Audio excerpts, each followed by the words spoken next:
Well, hello and welcome back to the Tao Manifesting Tarot. This is the tarot reading for the people who are mature, who are serious about tarot reading, who are serious about manifesting.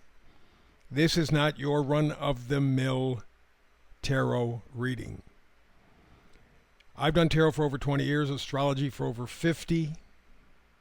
Each has their own different or unique perspective.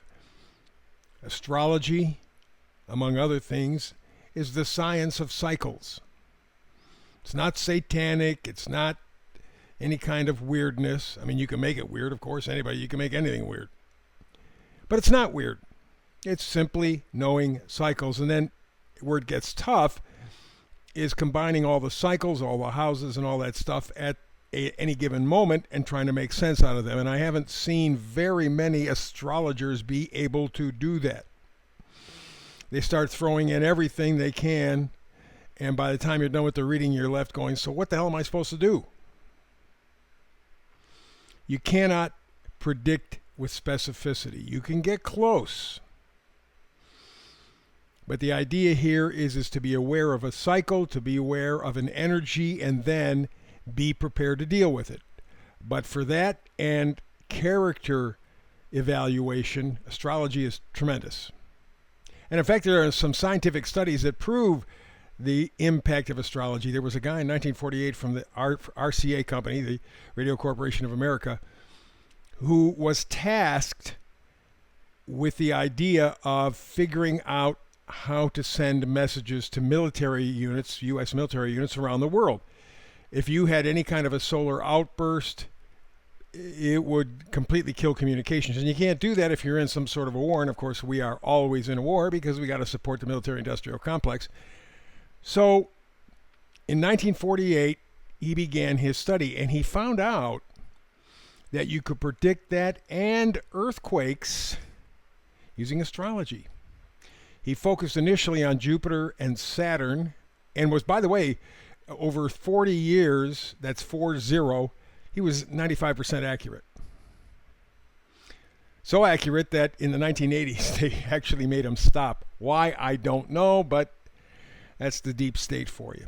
So astrology valuable. Now we move to tarot. Tarot is the science of potential. Astrology, the science of cycles. Tarot, the science of potential.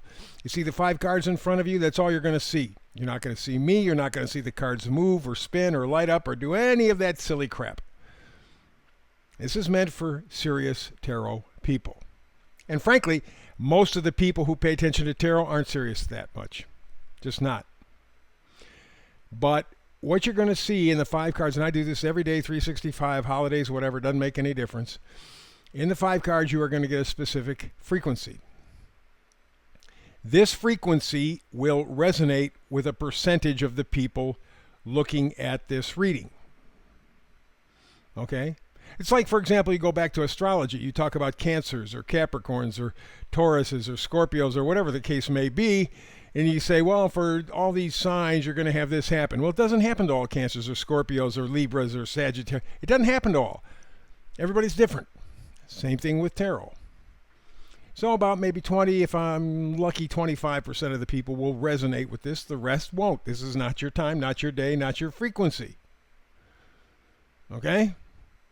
But I'm here tomorrow, next week, next month. Stay tuned every day. You may pick up some sort of a little gem that will help you in your tarot journey, help you to manifest.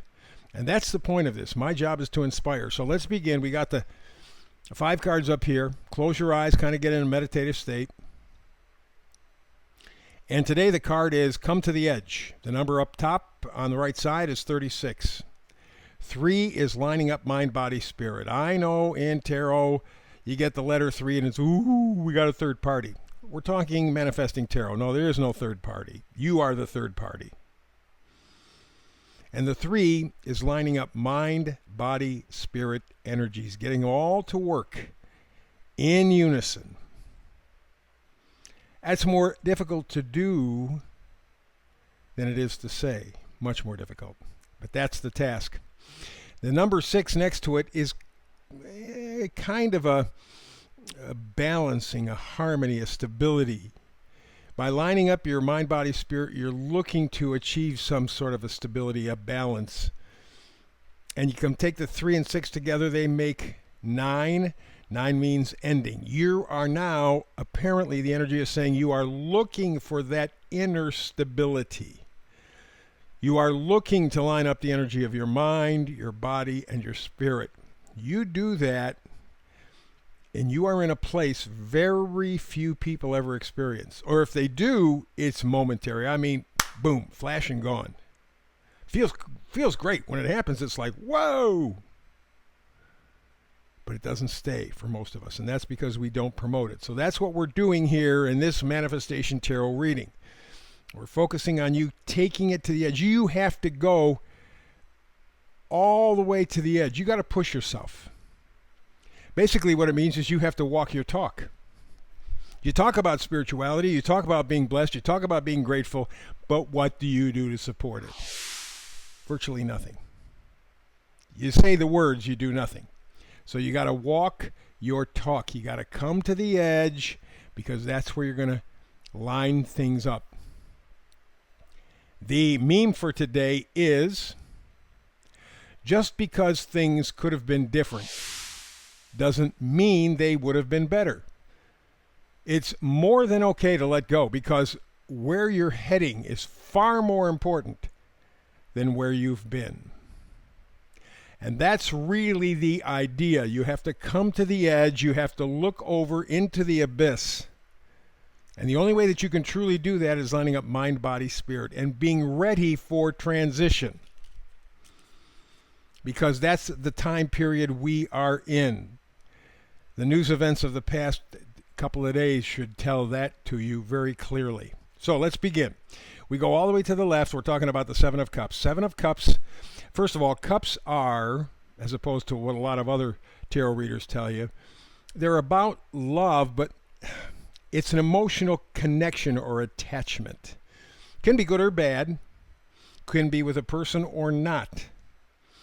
But there is some emotional hook that's keeping you there. And the Seven of Cups says you are emotionally connected to things.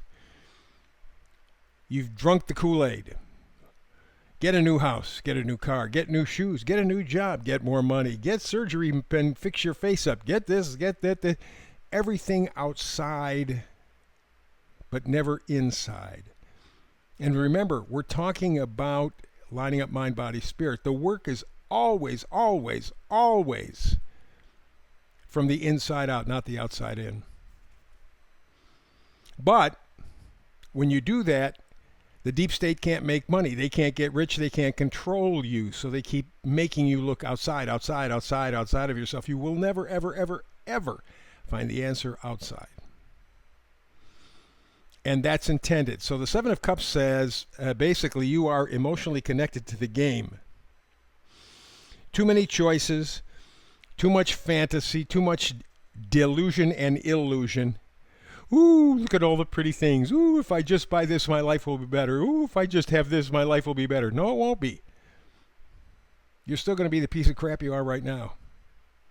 Unless you look to come to the edge. You got to look into the abyss. You got to walk your talk. You want to be spiritual. You want to have gratitude. Then focus on that. Don't be distracted. Because right now, the next card is the Eight of Swords. Swords are thoughts, ideas. Usually from other people. And the Eight says you have restriction, but it is you who is restricting you. Remember? You're emotionally connected to the superficial, just like they want you to. Buy, buy, buy, buy, buy. If I just buy this, it's all going to fix it. If I just buy that, it's all going to make it better. No, it's not. And this is where you are now with the Eight of Swords. All these lies around you are keeping you, like this lady, in a prison. Now you notice none of the swords are blocking her. She can get up and walk out any time. May take a little bit to wriggle out of the ropes around her, but once she gets out of those, she can take off the blindfold. But you know what? That's our excuse. I'm a prisoner. I can't move. I can't. I gotta believe. Why do you gotta believe? Just because they tell you? Because she's staying where she is voluntarily because she bought into the illusion of things. She's a prisoner of her own making. Next card over is the Knight of Wands. Wands are positivity, enthusiasm, joy. Being connected to a real life. Can you imagine? A real life. My God. Knights are always giving gifts. And this knight gives confidence, courage, passion. That's what it's going to take. Not so much with other people, but with yourself. Deciding, okay, I'm not going to be lied to anymore. I am going to stand up for myself. I'm going to take off the mask. I'm going to see. I'm going to come to the edge. I'm going to walk the talk. Final card is the Sun card. Everybody's favorite card. Mine happens to be the Fool, but the Sun card is second. The Sun card talks about illumination, clarity. How about vitality? If you can connect with the different parts and pieces, if you can line up your mind, body, spirit, as we were talking in the beginning, what you can do is step away from a system that confuses you, that lies to you. But you have to decide that you're not going to be the prisoner anymore.